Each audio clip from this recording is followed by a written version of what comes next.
People don't like change, especially in unions that had it certain ways over the years. Doesn't mean they're not doing their job, but if you look at everything, we settled all the contracts, except for the police, and even that we settled before. There's changes, and that's to be expected in today's world. Nothing is going to be the same.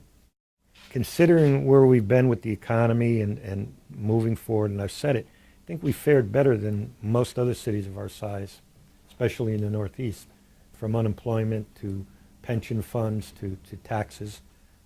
No major layoffs, as I've said. So I'm very proud of a record, and considering that some of the time I had a Democratic council, and we managed to avoid some of the stuff they've had in Washington. We've managed to work well. And finally, with the break, we see what happened at Waypoint, and now with 95.7 with the major developer coming in, and North Water Street, and Cervalis, and Avalon, and some of the other projects that are on the boards now.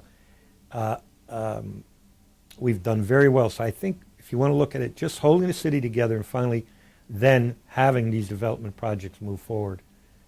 I also think that it doesn't get as much attention as some of the things we've done with early childhood, with having an early child coordinator working out of the mayor's office to work with the Board of Ed to develop more slots and more programs. Early childhood has been something that has sort of fallen off the radar, but is very important as we move forward. We've done a great job on infrastructure, but I think there's still some areas of flooding in some other areas in the city I really want to concentrate on. And then I want to see what we can do to continue to attract more business coming in. Tad's done a good job, but again, we're sort of in a tough situation because people move out of New York, they go to Stanford, it seems, first, and I think I've already read about it without getting into politics. With some of de Blasio's policies in New York City, I think a lot of businesses are already starting to look up this way. So I think we want to make a dramatic move to try and even go outreach more to try and bring new businesses in to help the residential tax base. And then we have reval. And it's in the process now, and the numbers should be available sometime by the beginning of the year where we are. And that's going to be interesting. My gut feeling from seeing some preliminary numbers that most of the residential properties are going to reflect the drop in real estate values. Might be a little shift to commercial, but that remains to be seen. So we're going to have to see how the reval goes. I don't know if you want to call that a major accomplishment or a goal. It's just, I think I'm one of the few mayors that ever survived a reval from 4 years ago because whatever reason. But so we're going to have to see how the reval goes, how it affects the homeowners and the commercial business.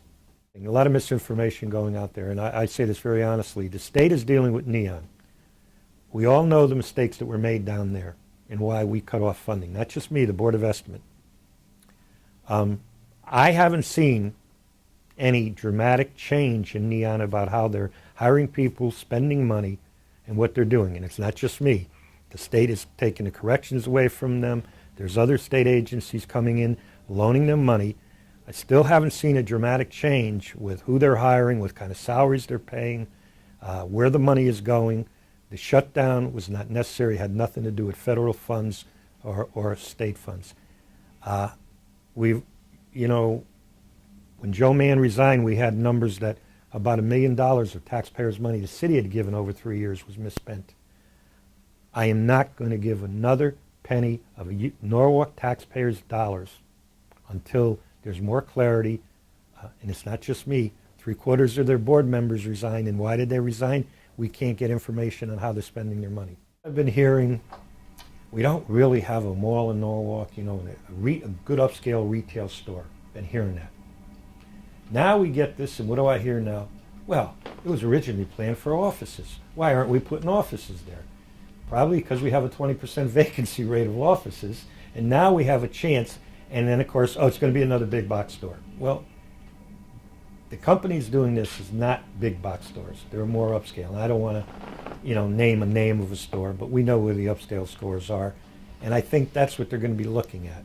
So I'm very pleased that you have a $1 billion corporation that wants to invest in Norwalk, and I think it's great.